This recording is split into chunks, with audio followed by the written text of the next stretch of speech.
Hello, Vidyasagar here. Padmini ചേച്ചി നല്ല ആളാ. ഇന്നലെ തന്നെ വിളിക്കാന്ന് പറഞ്ഞിട്ട് അതുപോലെ കാര്യങ്ങൾ അവിടം വരെയായി. ഞാനും മോനേട്ടനും കൂടി പോയി കണ്ടു. നല്ല ഒതുക്കവും വിനയവും, വെളുത്ത് മെലിഞ്ഞ് നല്ല ഭംഗിയുള്ള ചിരിയും. ഒറ്റ നോട്ടത്തിൽ തന്നെ എനിക്ക് മോനേട്ടനും കുട്ടിയെ നന്നായി ബോധിച്ചു. മോഹനേട്ടന്റെ കാര്യം വിടൂ. പത്മിനി ചേച്ചിക്ക് ഇഷ്ടപ്പെട്ടല്ലോ, അത് മതി. എന്റെ കാഴ്ചപ്പാടും സൗന്ദര്യ സങ്കല്പവും ഒക്കെ എന്നേക്കാൾ അറിയാവുന്നത് ചേച്ചിക്കല്ലേ. എന്നാലും നിനക്കും കൂടി ഇഷ്ടപ്പെടണമല്ലോ. പറ്റുമെങ്കിൽ ഒരു 3-4 ദിവസത്തേക്ക് വന്നിട്ട് പോയിക്കൂടെ നിനക്ക്? ഇപ്പൊ വന്നാ കല്യാണത്തിന് വരാൻ അറബാബ് ലീവ് തരില്ല. അപ്പൊ പിന്നെ ഒരു താലി പാഴ്സൽ അയച്ച് തരേണ്ടി വരും ഞാൻ. ഒക്കെ ചേച്ചിയും മോഹനേട്ടനും കൂടെ അങ്ങോട്ട് തീരുമാനിച്ചാ മതി. ഏതായാലും കുട്ടിയുടെ ഫോട്ടോ ഞാൻ കൊടുത്തയച്ചിട്ടുണ്ട്. എപ്പോ കൊടുത്തയച്ചു? ആരുടെ കൊടുത്തയച്ചു? എന്ന് കൊടുത്തയച്ചു? കിടന്ന് ചാടാതെ.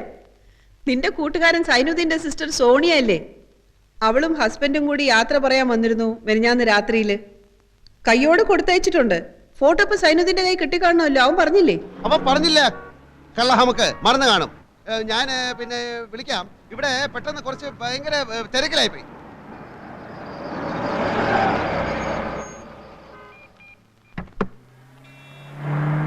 Hello, Malabar garments.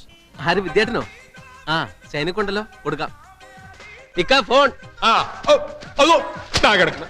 മര്യാദക്ക് അടുക്കി വെക്കാൻ പറഞ്ഞ കേൾക്കൂല. ഫോൺ. എന്ത് ഫോണ്? നീ ഇതൊന്ന് ശരിക്കും അടുക്കി വെക്ക ആദ്യം. ഏതാ ഫോൺ? വിദ്യാർത്ഥന. എന്താണ് മോനെ കുട്ടാ, സുഖം തന്നെയോ? അടിച്ച് നിന്റെ കണ്ണിയാൻ പൊട്ടിക്കും. എടാ, ഞാൻ കെട്ടാൻ പോകുന്ന പെണ്ണിന്റെ ഫോട്ടോ നിന്റെ കൈ കിട്ടിയിട്ട് നീ എന്താ എനിക്ക് തരാത്തത്? തരാത്തത് വേറൊന്നും കൊണ്ടല്ല മോനെ, ഓളെ ഫോട്ടോ കണ്ടിട്ട് എനിക്ക് കൊതി തീരുന്നില്ല. ഇടിച്ചു നിന്നെ മര്യാദയ്ക്ക് ഫോട്ടോ ഇവിടെ എത്തിക്കടാ. നിന്റെ കമ്പനി എന്റെ മലബാർ ഗാർമെന്റ്സിന് 10,000 ലക്കോസ്റ്റ് ടീഷർട്ടിന്റെ ഓർഡർ തരാമെന്ന് പറഞ്ഞിട്ട് എന്തായി? എന്റെ കമ്പനി നിനക്ക് ഒരു ഓർഡറും തരാമെന്ന് പറഞ്ഞിട്ടില്ല. നീ പറഞ്ഞു 10,000 പീസസിന്റെ ഒരു ഓർഡർ നിനക്ക് വേണമെന്ന്. അത് നടക്കില്ലെന്ന് ഞാൻ അപ്പോഴേ പറഞ്ഞാണല്ലോ. എടാ, നീ ഒന്ന് മനസ്സിലാക്കണം. എത്രയോ കൊല്ലക്കാലം നമ്മൾ ഇന്ത്യക്കാരെ മുഴുവൻ അടിമകളാക്കി ഭരിച്ച ബ്രിട്ടീഷുകാരനാണ് നിന്റെ കമ്പനി മുതലാളി. എന്നോടുള്ളതിനേക്കാൾ ആത്മാർത്ഥ്യമൊന്നും അവനോട് കാണിക്കണ്ട. പണ്ട് നമ്മളെ അവൻ ചൂഷണം ചെയ്തു, ഇന്ന് നമ്മൾ അവനെ ചൂഷണം ചെയ്യണം. അതാണ് രാജ്യസ്നേഹം. ഓ, ഇതാണോ രാജ്യസ്നേഹം? ഞാൻ അറിഞ്ഞില്ല. നീ ഈ ഫോട്ടോ എപ്പോ എത്തിക്കും? നീ ടീഷർട്ടിന്റെ ഓർഡർ എപ്പോ തരും? ഓ, അത് ശരി. അപ്പോ ഓർഡർ തന്നാലേ നീ ഫോട്ടോ തരൂ അല്ലേ? നീ ഓർഡർ താടാ മോനെ. വേണ്ട, എനിക്ക് ഫോട്ടോ വേണ്ട. രാത്രി ഞാൻ നിന്റെ ഫ്ലാറ്റിൽ വരാം. എന്നിട്ട് നമുക്ക് ഓർഡറിന്റെ ഫോട്ടോയുടെ കാര്യം വിശദമായിട്ട് ഡിസ്കസ് ചെയ്യാം. ഓക്കെ? ഓക്കെ.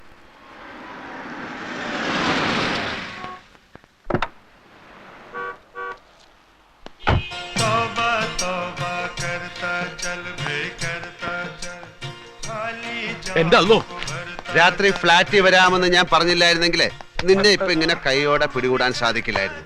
ടീഷർട്ടിന്റെ ഓർഡർ തന്നാലേ നീ ഫോട്ടോ തരൂ അല്ലേ? ഓർഡർ തന്നാലേ ഫോട്ടോ തരൂന്ന് ഞാൻ പറഞ്ഞിട്ടില്ല. ഓർഡർ തന്നൂടേന്ന് അപേക്ഷിച്ചു, അത്രേ ഉള്ളൂ. അല്ല, ഭാവി ഭാര്യയുടെ ഫോട്ടോ കാണാനുള്ള എന്റെ അഭിനിവേശത്തെ നീ ബ്ലാക്ക്മെയിൽ ചെയ്യാൻ ശ്രമിച്ചു. എടുക്കടാ ഫോട്ടോ. അല്ലെങ്കിൽ നിന്റെ പെണ്ണിന്റെ ഫോട്ടോ എനിക്കെന്തിനാ? ഈ തിരക്കൊന്നും ഒഴിഞ്ഞോട്ടെ, നമുക്ക് ഒരുമിച്ച് ഫ്ലാറ്റിൽ പോയി ഫോട്ടോ എടുക്കാം. അപ്പൊ ആ ഫോട്ടോ ഇപ്പൊ നിന്റെ കയ്യിലില്ലേ? ഫോട്ടോ കൈ കൊണ്ട് കിടക്ക്. എന്തിന്? ശരി, എനിക്ക് കാത്തിരിക്കാൻ തീരെ സമയമില്ല. ഇപ്പൊ തന്നെ പുറപ്പെട്. ഇപ്പഴാ? നിന്നോട് വരാനാ പറഞ്ഞ. ഇങ്ങോട്ട്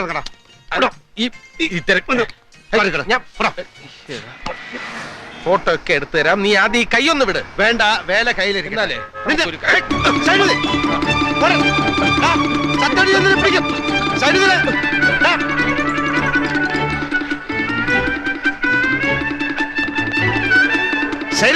അവിടെ നിൽക്കാൻ. അങ്ങനെ നിക്കണില്ല മോനെ.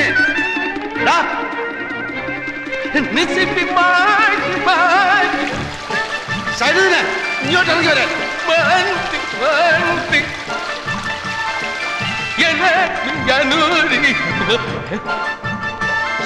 ഇവിടെ വരാൻ. എന്നെ ഓടിക്കരുത്. 1500 മീറ്ററിൽ കോളേജ് ചാമ്പ്യനാ ഞാൻ. ഫോട്ടോ എന്റെ കയ്യിൽ തന്നെ ഉണ്ട്. ടീഷർട്ടിന്റെ ഓർഡർ തരാതെ ഞാൻ ഇത് തരുന്ന പ്രശ്നമില്ല.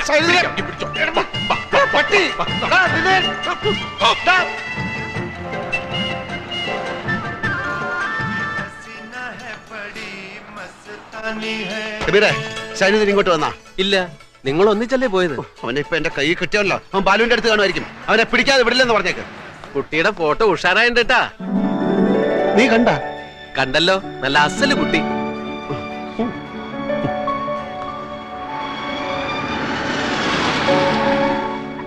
നീതാ ബാലു ബാലു സഗർ സൈനുദ്ദീൻ ഇങ്ങോട്ട് വന്നോ? കടലില്ലേ? ഇല്ല. എങ്കിൽ ചിലപ്പോ ജെയിംസിന്റെ അടുത്താണ്. ശരി. ആ സഗർ, കുട്ടിയുടെ ഫോട്ടോ ഉണ്ടോ കേട്ടോ, കലക്കിയിട്ടുണ്ട്.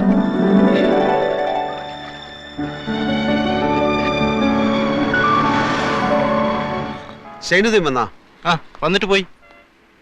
സൈനിക ഫോട്ടോ കാണിച്ചിട്ടോ, കുട്ടി നന്നായിട്ടുണ്ട്. അവനെ വിദ്യാസാഗർ. എടാ വിദ്യേ, നിന്റെ വിദ്യയൊന്നും എന്റെ അടുത്ത് വേണ്ട. എന്നെ പിടിക്കാൻ ഓടുകയാണല്ലേ? നേരെ നോക്കി വണ്ടി ഓടിക്കണം. എന്നെ ഓവർടേക്ക് ചെയ്ത് മുമ്പിൽ കയറാൻ നോക്കണ്ട. എന്റെ പൊടി പോലും നിനക്ക് കിട്ടൂല. ഡാ, ഈ ലോകത്തുള്ള മുഴുവൻ പേരെ നീ ഫോട്ടോ കാണിച്ചു. എന്നോട് എന്തിനാണ് നീ ഇങ്ങനെ ചെയ്യുന്നത്? വെറും 10,000 പീസിന്റെ ഓർഡർ അല്ലേ ഞാൻ ചോദിച്ചുള്ളൂ. ഒരു കാര്യം ചെയ്യും, തൽക്കാലം മോൻ നല്ല കുട്ടിയായിട്ട് ഓഫീസിൽ പോയി ഓർഡർ ഒക്കെ ടൈപ്പ് ചെയ്ത് വൈകുന്നേരം സക്കരയുടെ ഫ്ലാറ്റിലേക്ക് വാ. അയാളുടെ മോന്റെ ബർത്ത്ഡേ പാർട്ടി അല്ലേ ഇന്ന്, നിന്നെ വിളിച്ചിട്ടുണ്ടാവുമല്ലോ. അവിടെ വെച്ച് നമുക്ക് ആഘോഷമായിട്ട് ഫോട്ടോ കാണാം. എന്താ? ഡാ മോനെ സൈനു, ഫോട്ടോ ഇപ്പൊ താടാ. No nothing doing. വൈകുന്നേരം party. Okay? Happy birthday to you. Happy birthday to you. Happy birthday to Chikku. Happy birthday to you. Happy birthday to you. Happy birthday Chikku. Happy birthday to Chikku. കുട്ടിയുടെ photo അസലായിട്ടുണ്ട്. Ladies and gentlemen, എല്ലാരും ഇങ്ങോട്ടൊന്ന് ശ്രദ്ധിക്കൂ.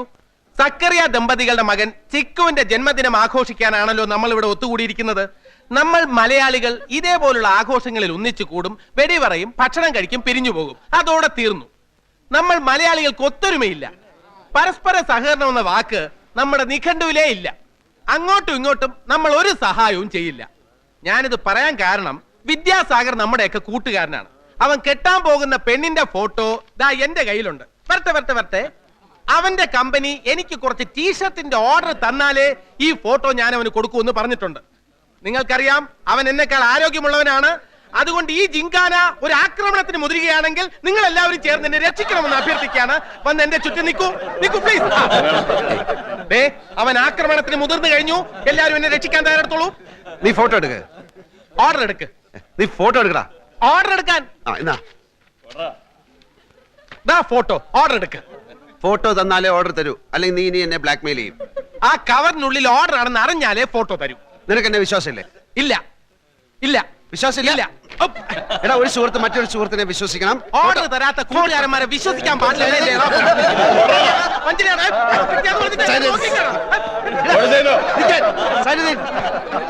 വേണ്ട, പിടിക്കണ്ട.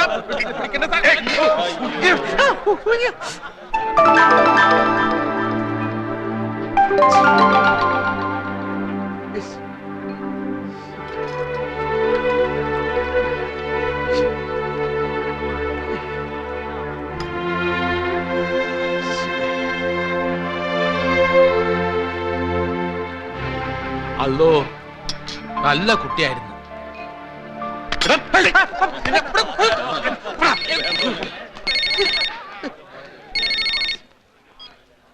Hello. ആ ചേച്ചി correct സമയത്താ ചേച്ചി വിളിച്ച്.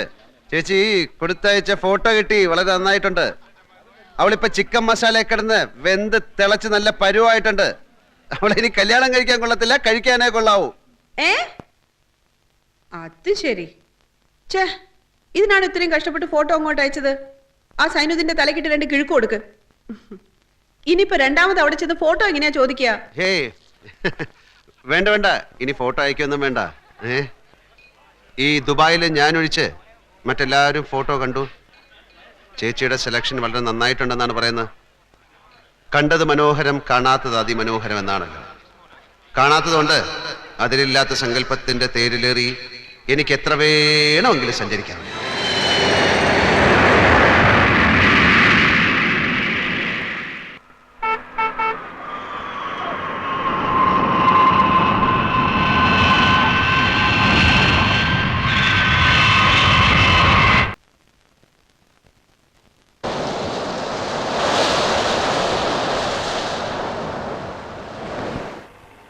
ഇന്നലെ രാവിലെ ഞാൻ ജബലാലിൽ നിന്ന് ഫോൺ ചെയ്തപ്പോഴും പത്മിനി ചേച്ചി എന്നോട് പറഞ്ഞതാ എയർപോർട്ടിൽ വരാമെന്ന്.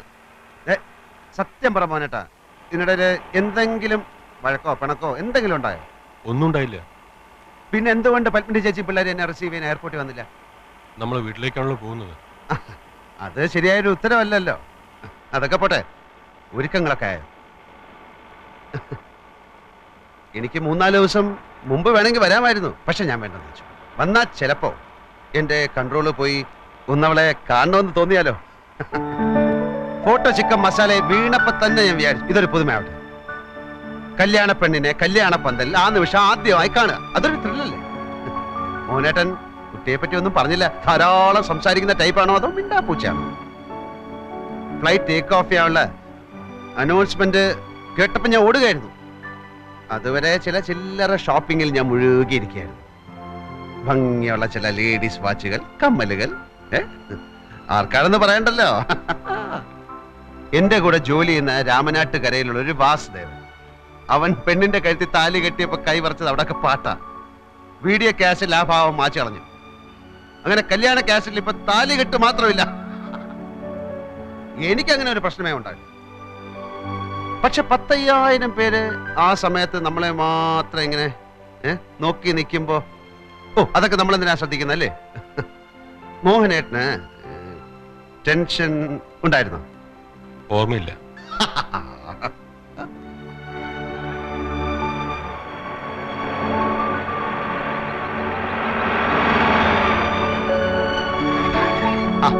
ഞാൻ വെറുതെ ഓർത്തു കാറ് വന്ന് നിൽക്കുമ്പോ ആദ്യം കാണുന്ന അമ്മാവനെ ആയിരിക്കും.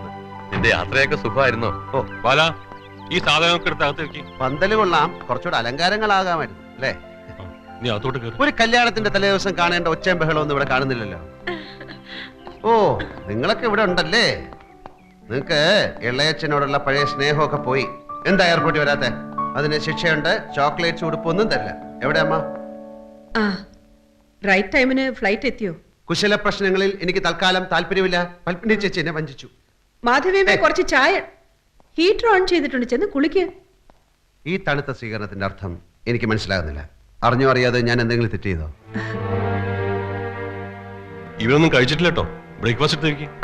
10-32 വർഷമായിട്ട് സ്ഥിരമായി ബ്രേക്ക്ഫാസ്റ്റ് കഴിക്കുന്നതാണ് ഞാൻ. അതുകൊണ്ട് അത് കളാ. എന്താ കല്യാണത്തിന് ആരെ ക്ഷണിച്ചില്ലേ? നമ്മുടെ അടുത്തുള്ള ആൾക്കാരെ പോലും കാണുന്നില്ലല്ലോ. അത് ഒരു യാത്ര കഴിഞ്ഞ് വന്നതല്ലേ, പോയി കുളിച്ചിട്ട് വാ. കുളി ഇത് കേട്ടതൊന്നും ദുബായിന്ന് ഞാൻ ഇവിടം വരെ വന്നത് കുളിക്കാനാണ്. കുളിച്ചേക്കാം.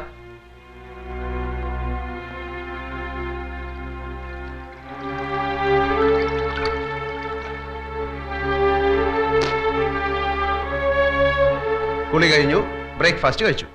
ഇനി ഞാൻ എന്താ ചെയ്യേണ്ടത്? നിനക്ക് 2 മാസത്തെ ലീവ് ഉണ്ടെന്നല്ലേ പറഞ്ഞത്? അതെ, പക്ഷെ ആ കുട്ടിയുടെ വിസ ശരിയാവുകയാണെങ്കിൽ അതിനു മുമ്പ് കിടക്കും. അവിടെ ഫുൾ ഗ്യാങ് കാത്തിരിക്കുകയാണ്. നീ ഇരിക്കെ.